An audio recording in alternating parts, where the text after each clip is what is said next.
Okay, ഒന്നുകൂടെ ആ ഗുരുവിൽ വീഴണം കേട്ടോ. വേറെ പ്രശ്നമൊന്നുമില്ല. കുറച്ച് സ്ഥലങ്ങൾ ശ്രുതിയൊക്കെ അങ്ങോട്ടും ഇങ്ങോട്ടും പോയി. All the best. Thank you so much. പ്രവീണേച്ചി മോളെ നന്നായി പാടി, ചേച്ചിക്ക് ഇഷ്ടപ്പെട്ടു. പിന്നെ ഇന്ദുള്ള രാഗത്തിലുള്ള വളരെ നല്ലൊരു കോമ്പോസിഷനാണ്.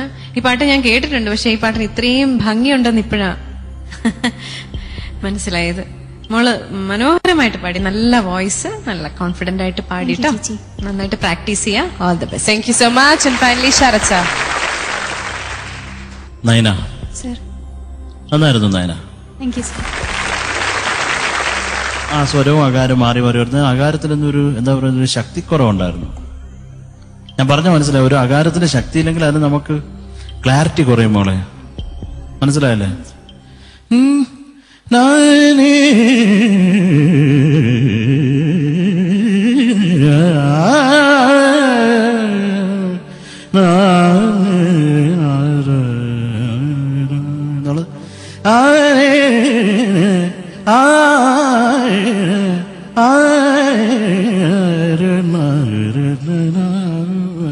ഞാൻ രാഗം മാറ്റി പാടിയതാ. എന്ത് പാടിയാലും അതിനൊരു ക്ലാരിറ്റി വേണം. അനൂപേ, നീ എന്റെ കൂടെ നിന്നില്ലെങ്കിൽ നിനക്ക് ഞാൻ നല്ല അടി തരും കേട്ടോ. ഞാൻ ജസ്റ്റ് പാടി കേൾപ്പിച്ച നമ്മള് കേട്ടോ. അത് പിന്നെ രാധികമാരുടെ ആ സ്വരം മോള് പാടുന്നില്ല. എനിക്ക് തോന്നുന്നു ഗഗേന്ദ് പാട്ട് മോള് പാടുന്നത് മക എന്നുള്ള സ്ഥാനമാണോ എന്ന് എനിക്കൊരു സംശയമുണ്ട്. ഇപ്പൊ ചേച്ചി പറഞ്ഞത് ഒന്ന് പാടും അത്.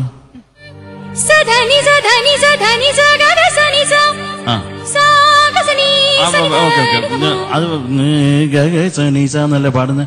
ഗഗ സനീസ എന്നല്ലല്ലോ പാടുന്ന മോള്. ഗഗ സനീസ എന്നല്ലേ പാടുന്നത്. ഓക്കെ. ആ, അപ്പൊ ഇതൊക്കെ അറിഞ്ഞിട്ടാണോ അവ പാടുന്നത്?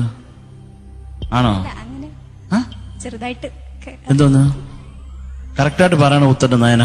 ഹിന്ദോള രാഗത്തില് പാട്ടായതുകൊണ്ട് ആ സ്വരസ്ഥാനം സാറ് പറഞ്ഞു. ആണോ? അപ്പൊ ഹിന്ദോള രാഗം എന്ന് പറഞ്ഞോണ്ട് അത് ഹിന്ദോളാണെന്ന് നിങ്ങൾ തീരുമാനിച്ചോ? അല്ല, അങ്ങനെ അല്ല, ഞാൻ ചോദിക്കുന്ന ഉത്തരം പറയൂ. ആണോ? ശരി. അപ്പൊ ഇതിന് ഞാൻ ഉത്തരം പിന്നെ പറഞ്ഞുതരാം നയനക്ക്. നിങ്ങൾ അത്രയ്ക്ക് പുറയിലാണ്. അപ്പോ രണ്ട് രാഗം മിക്സ് ചെയ്ത് വരുന്നു. പല്ലവി ഇന്ദോള രാഗവും അനുപല്ലവി ചരണവും. അങ്ങനൊന്നും പറയല്ലേ, അതൊക്കെ വലിയ മണ്ടത്തരങ്ങളാണ് കേട്ടോ. നയൻ എന്തൊക്കെയാലും ഉള്ളതായിക്കോട്ടെ. ഇപ്പൊ നമ്മളെപ്പോഴും ഒരു കാര്യം മനസ്സിലാക്കേണ്ടത്, സംഗീതം എന്ന് പറഞ്ഞാല് ഒരു കടലാണ്. മനസ്സിലായോ?